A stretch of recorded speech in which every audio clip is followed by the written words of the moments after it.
tei kebang lergla daktino Kailasaharo Haphangni BJP ni tei Kaisa Gram Panchayat Yak Keplena Naikha Kailasaharo Gornogor Block Nimsingo Khobjak Sirnathpur Gram Panchayat Pradhan Siraj Miya Pradhan Pod Asuk Thai Kamana Phajin Thangi Tongo Julai Talni Chini Salmani Cha Sale Sarego Koktoma Thumani Kuthungmungo Obahina Saka Sirnathpur Gram Panchayat CPIM Dol Bodolni Chongjak Panchayat Adong Tuyakul Ali Tei Mujib Ali Sitapur গাঁও পঞ্চায়েতের প্রধান হইল গিয়া সিরাজ মিয়া। উনি কোন দলের? BJP দলের। তো মানে উনার প্রধান বানাইতে গিয়ে মানে কারা কারা সমর্থন করছে? এখানে 6 মেম্বার ছিল বিজেপির, এর মধ্যে 2 জনের মেম্বারশিপ খারিজ হয়েছে দল বিরোধী আইনে। এরপরে তারা রয়েছে 4 জন। পঞ্চায়েতটা কোনো প্রধান উপপ্রধান নাই। আমাদের সিপিএমের আছে 5 জন এবং কংগ্রেসের একজন দলবিরোধী আইনে একজনের মেম্বারশিপ খারিজ হয়েছে। কংগ্রেস 2 জন আছে, রয়েছে 1 জন। এখন আমার সিপিএমের একজন এবং কংগ্রেসের একজনকে ফলুবন দিয়ে 64-65 লক্ষ টাকার ফলুবন দেখাইয়ে আমাদের এই 2 জন মেম্বার 2টা দলের নিয়ে তারা সাবুট দিয়ে তারা পঞ্চায়েতের প্রধান হয়েছে। কিন্তু উপপ্রধান আমার কংগ্রেসের আব্দুল সালাম পার্টির হুইপ অমান্য করে হয়েছে, কিন্তু তার পার্টি তার আইন অনুসারে যেটা শৃঙ্খলা আছে এটা সে মেনটেন করেছে। এবং আমাদেরও একজন হুইপ অমান্য করেছে, আমাদের দলের একজন, তারও পার্টি তার নিয়ম অনুসারে যেটা আইনে আছে এটা অবশ্যই প্রয়োগ করব।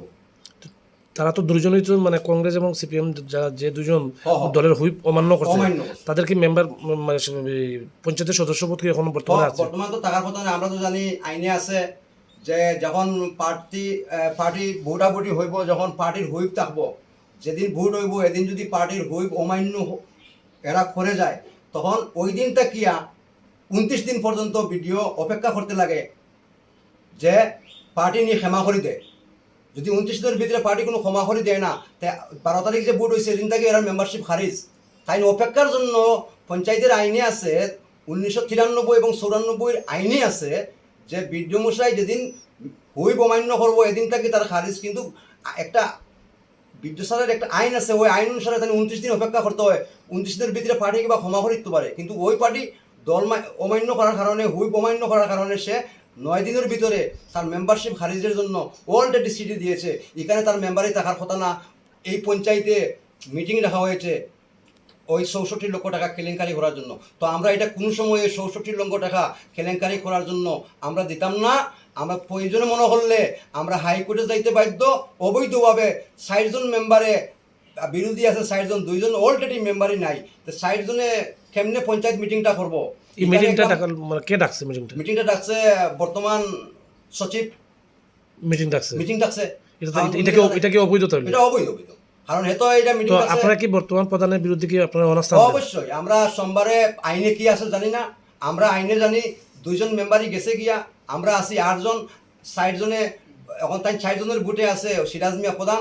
আমরা সোমবারেই আমাদের পার্টির লোকে জোট, আমাদের সিপিএম পার্টি এবং কংগ্রেস পার্টির লোকে যেহেতু আমাদের কৈলাসহরে এটা জোট আছে, আমরা ওরার হাইকমান্ডারের লোকে কালকেই আমরা কথা হবো হইয়া আমরা যাতে সোমবারেই অনাস্থা সিরাজ মিয়ার বিরুদ্ধে দিতে পারি। যদি সিরাজ মিয়ার বিরুদ্ধে আমরা সোমবারে অনাস্থা দিয়ে আমরা প্রমাণ করে দিব 2টা চিঠি আমাদেরকে আছে, 2টা দলের মেম্বারশিপ খারিজ করছে 2 জনে, আর আমাদের 60 জন আছি।